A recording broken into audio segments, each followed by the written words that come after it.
You're listening to Kizuki, the podcast. I'm Mae Yoshikawa, and I define the Japanese concept of Kizuki as the following. Kizuki 1. A moment of epiphany, an aha of realization or insight which opens the knower to a new dimension of truth that was formerly unknown. 2. Steps in an incremental growth of awareness, resulting in a movement from ignorance to greater awareness of the bigger picture. A kind of knowing that cannot be undone, that cannot be unrealized. As a longtime yoga and meditation practitioner, a world traveler, and curious self-explorer, I'm obsessed with Kizukis. Listen on each week for inspiring and enlightening stories that may just tip you over for your next aha. On this week's episode, The Trap of Performance.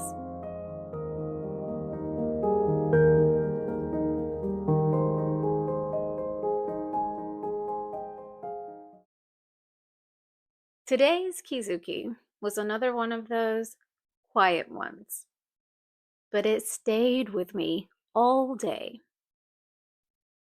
So I've been speaking in the last couple of episodes about how just living can begin to be a little performative, like even trying to be authentic can become a little performative.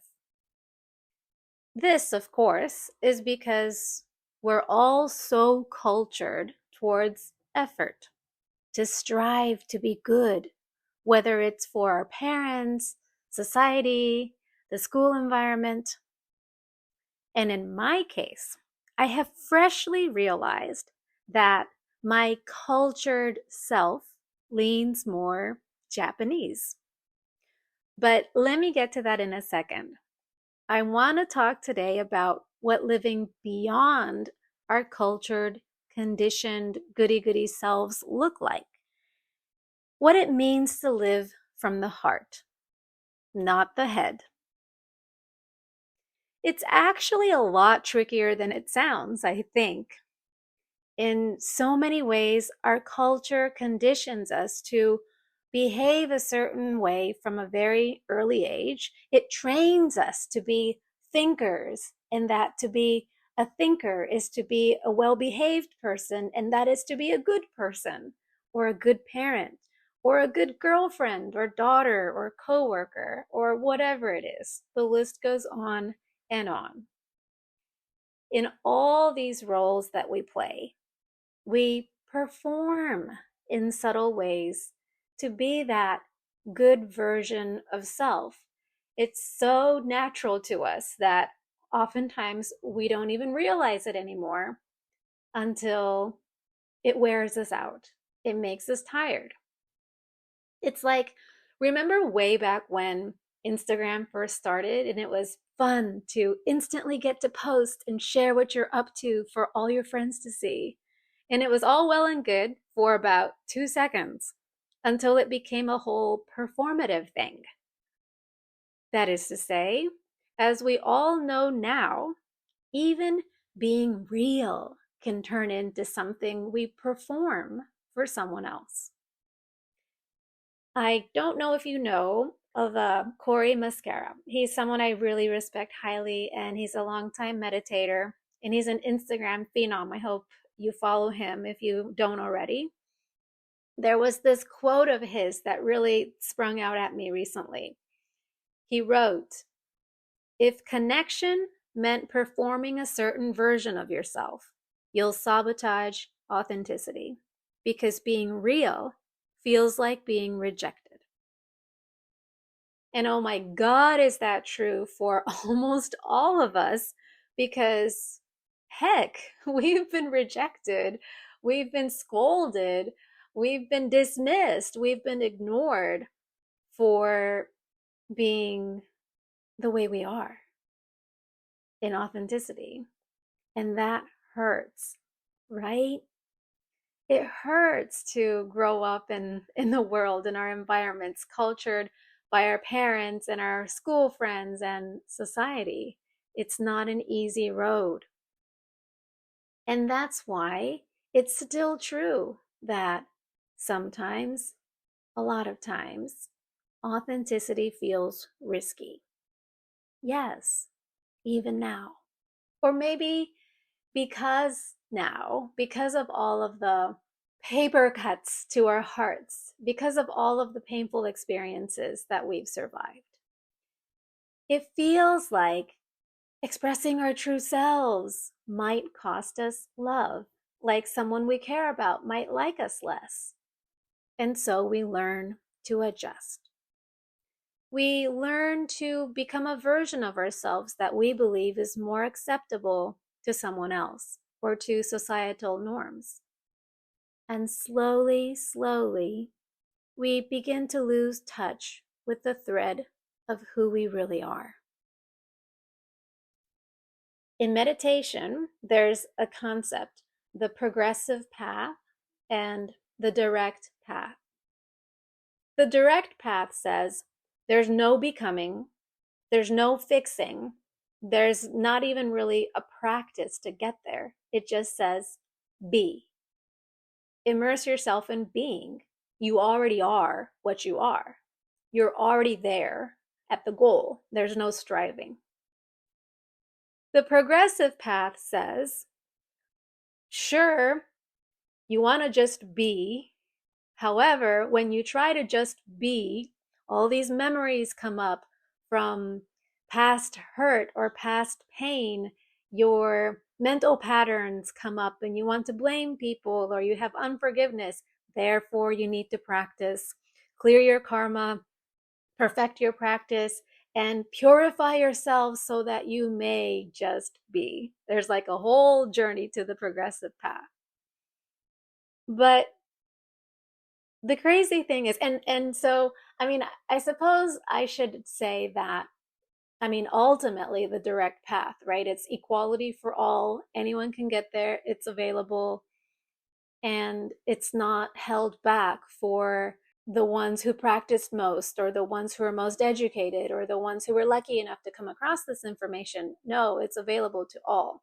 But the progressive path has its place because for those of us, for whatever reason, for whatever mental constraints, or the Sanskrit word I believe would be vritti, like the movements of the mind that disturb us, the disturbances that keep us from just being there and remaining there, then there's a purpose to the practice of purification and clearing the whole system of self. But even what seems at first like the direct path, the tricky thing is, it can be co opted by the ego. So, say for example, you're just sitting and being. Sure enough, the mental narrative comes up and it's like, oh, I'm being. Look how still I am. Feel how quiet I am. How spiritual and lovely. And again, that whole commentary is like, we're back in performance, back in evaluation, and this narrative of, am I getting it right this time? And I chuckle as I say that because it's just so real. I mean, come on. I think you might know what I'm talking about. So here we get to the crux of it all. When all of that performance falls away, all that effort, and the narrative about your efforts, and the evaluating where you might be, and all of that falls away, what remains? I think people have called this different things, like pure being, pure awareness, or heart consciousness. It's being who you are, exactly as you are, without second thought. That is, in purity. Simply put, I like to call it purity of heart.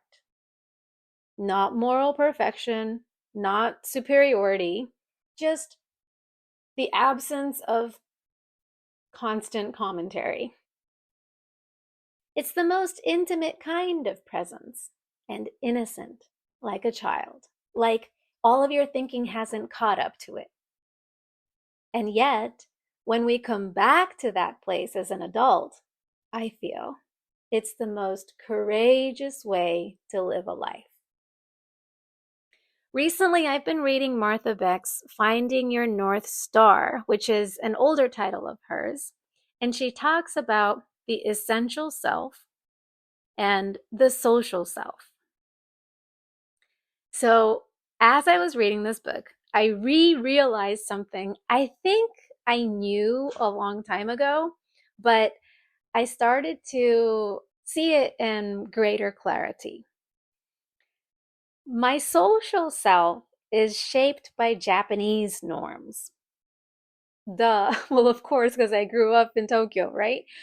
It's like there's a sense of reading between the lines, of refined communication, being considerate of your neighbors, not standing out too much, and all of that. And then the English speaking aspect of me has a more kind of direct, expressive, bold aspect. And I think I used to just talk about it in terms of the different aspects of me, but it's actually more accurate to understand that not so much as a linguistic difference like the Japanese Mae and the English speaking Mae, but the fact that I grew up immersed in a culture that says this is good, this is acceptable social behavior, and that is not. This is how you fit in, and that is not. So that distinction, though subtle, I thought like it really helps me to understand myself better. So, in that sense, this for me isn't about like East versus West. It's more about the social self versus the essential self, as Martha Beck might say. And I'm learning how to let my essential self lead, as I think we all are. But purity of heart. It can be respectful of culture and, at the same time, not confined by it. It doesn't need to contort itself to fit in or to adjust itself to earn love. It's just happy to be in expression, pure, unaltered expression of its joy of being. So today's Kizuki is a return to the heart before all the commentary takes place, to presence prior to performance, pure and whole.